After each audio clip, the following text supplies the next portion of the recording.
আজি সৌভাগ্যৰ কথা আজিৰ দিনটোতে অসমৰ মাননীয় মুখ্যমন্ত্ৰীসকলে মামা বুলি মতা হিমন্ত বিশ্ব শৰ্মা ডাঙৰীয়াৰ জন্মদিন আৰু এই উপজা দিনটোত তেখেতলৈ আমি ইয়াৰ পৰা শুভেচ্ছা জনাইছোঁ আৰু আমি ইয়াত প্ৰাৰ্থনা কৰিম যে তেওঁ অনাগত দিনত তেখেতৰ দিনকাল ভাল হয় আৰু অনাগত সময়ত 2026 চনতো তেখেতে অসমৰ মুখ্যমন্ত্ৰী পদবী গ্ৰহণ কৰি অসমৰ ৰাইজৰ সেৱা কৰিবলৈ ভগৱন্তই তেখেতক আশীষ প্ৰদান কৰক।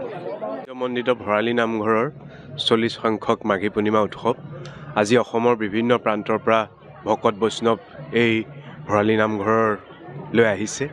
নিজৰ মনৰ আশাৰ পূৰণাৰ্থে অসমৰ বিভিন্ন প্ৰান্তৰ পৰা এই ভৰালী নামঘৰ ঐতিহ্যমণ্ডিত ভৰালী নামঘৰলৈ সমূহ ভক্তপ্ৰাণ ৰাইজৰ বাবে আমি ভৰালী নামঘৰ পৰিচালনা সমিতিয়ে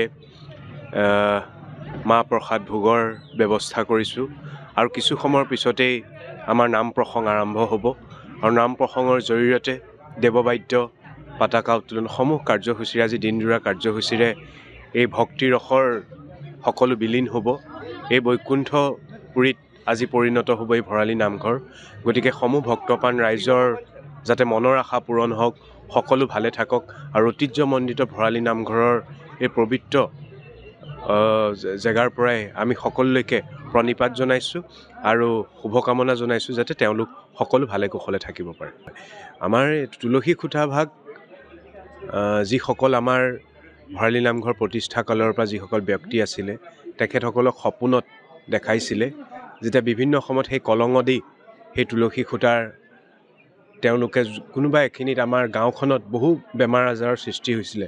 তাৰপিছত সেই তুলসী খুঁটা আহি পেলাই কোনোবা কলঙৰ কোনোবা এটা নিৰ্দিষ্ট স্থানত আহি সেই সপোন দেখুৱাৰ পিছত সেই তুলসী খুঁটা অৱশিষ্ট ভৰালী নামঘৰত প্ৰতিষ্ঠা কৰা হ'ল। এই তুলসী খুঁটাৰ ভাগৰ যোগেদিয়ে সমূহ ৰাইজে সেই এটা বিশ্বাস, এটা আস্থাৰ বিশ্বাসৰ মাজেদি আমি ভগৱানক পোৱাৰ যিটো অৱকাশ আৰু যিখিনি দুখ দুৰ্দশা আছিল সকলোখিনি সেই তুলসী খুঁটাৰ পিছত দূৰ হয় বুলি আমি ইতিহাসে কয়। গতিকে এই তুলসী খুঁটাৰ ভাগৰো এতিয়াও খুব সুন্দৰকৈ ভৰালী নামঘৰত আছে আৰু আমি সুন্দৰকৈ ৰাখিবলৈ চেষ্টা কৰিছোঁ। আজি অসমৰ মাননীয় মুখ্যমন্ত্ৰী ডক্টৰ হিমন্ত বিশ্ব শৰ্মা ডাঙৰীয়াৰ জন্মদিন। এই জন্মদিনতো আমি এগছি বন্তি প্ৰজ্বলন কৰি তেখেতৰ সুস্বাস্থ্যৰ দীৰ্ঘায়ু কামনা কৰিছোঁ। তেখেতৰ নেতৃত্বত অসমখন সুদৃঢ় আৰু শক্তিশালীভাৱে আগবাঢ়ি যাব বুলি আশা প্ৰকাশ কৰিছোঁ। ৰাম হে কৃষ্ণ, তুমি মাত্ৰ সেই হিমন্ত বিশ্ব শৰ্মা হৈ আমি সমূহ ৰাইজে ভৰালী নামঘৰত এগছি ভকতি বন্তি অৰ্পণ কৰিছে। তেখেতক শুভকামনা পূৰ্ণ কৰি সুস্বাস্থ্য ৰক্ষা কৰি দেশৰ দহৰ প্ৰকাশ কৰিলে ভগৱান বৈষ্ণৱ সেৱাকে দুনাই বৈকুণ্ঠলৈ আহি যেন আমাৰ বৈকুণ্ঠত আহি পদধূলি তেওঁ কৃতাৰ্থ কৰে, আমিও সেইভাৱে আশা কৰি ৰৈ আছোঁ।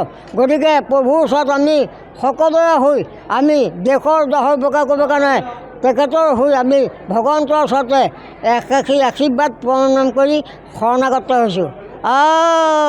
হৰি ৰাম কৃষ্ণ। মুখ্যমন্ত্ৰীৰ উপজাও দিন, মুখ্যমন্ত্ৰীৰ উপজা দিনত তেখেতৰ সুস্বাস্থ্য কামনা কৰি তেখেতৰ হৈও আমি এগছি বন্তি প্ৰজ্বলন কৰিছোঁ যাতে অসমৰ কাৰণে আৰু কাম কৰি যাব পাৰে, অসমৰ উন্নতিৰ হকে তেওঁ যাতে সদায় আগবাঢ়ি যাব পাৰে সেই কামনা কৰিলোঁ। সকলোকে মাঘী পূৰ্ণিমাৰ শুভেচ্ছা জ্ঞাপন কৰিলোঁ। যিকোনো খবৰৰ বাবে যোগাযোগ কৰক আমাৰ এই নম্বৰত 9181 307 221।